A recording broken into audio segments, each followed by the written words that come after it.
these books deal with conflict resolution.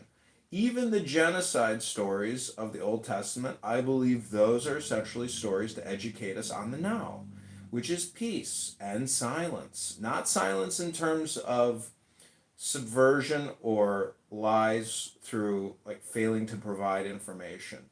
There's a term for that, disclosure essentially, lack of disclosure. But all the information is out there, Bima. All these solutions to all these problems are out there in books.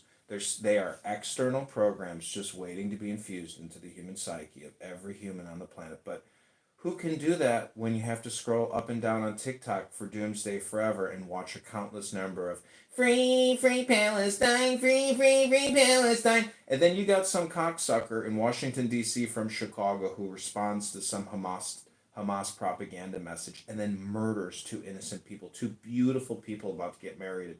You know, I mean, come on, Bima. Don't you see the connection between communication and killings? It's right there. That's the perfect example of how communication kills, how direct response communication kills. It's the same thing with the television advertising industry. I used to caddy for Mr. Blywas, beautiful Jewish human being who created the direct response ad, and he made millions and millions of dollars. It's all about communication, and what we have with this conflict and many conflicts is a failure to communicate.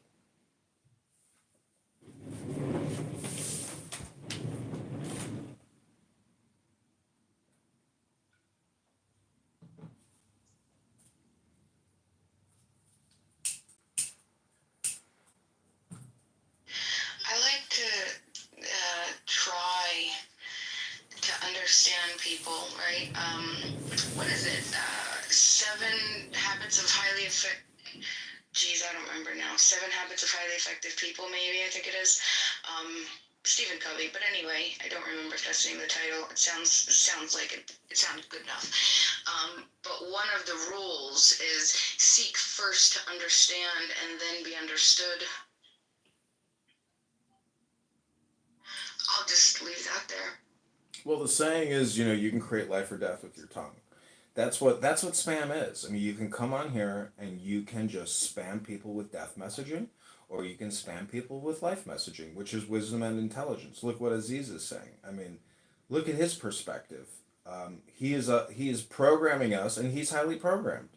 A lot of this is just relativity. It's just. But anyways, El Normo, any positive message you want to share with us this beautiful Memorial Day? Sure. Let's remember the brave members of the IDF who fought the war for Western civilization. People like Aziz in the audience, they look down at Western civilization. They want barbarism. They want terrorism. They want Sharia law. They want to take the world backwards. So the question is, what will win?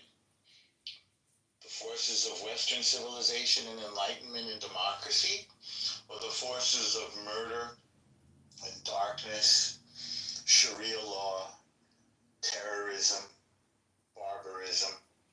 I believe in America. I believe in Israel. I believe in justice. I believe in the light to the nation.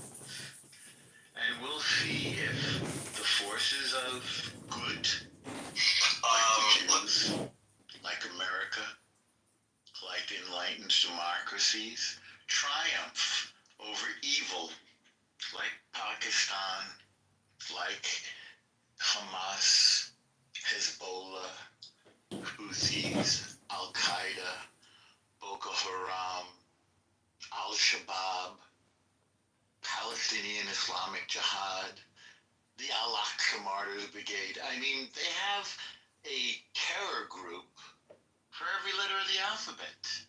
Why is that?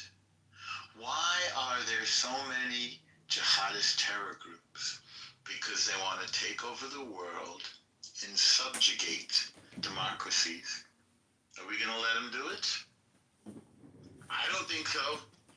Israel isn't. America isn't. So let's hear it for those who gave their life for freedom and democracy against the forces of people.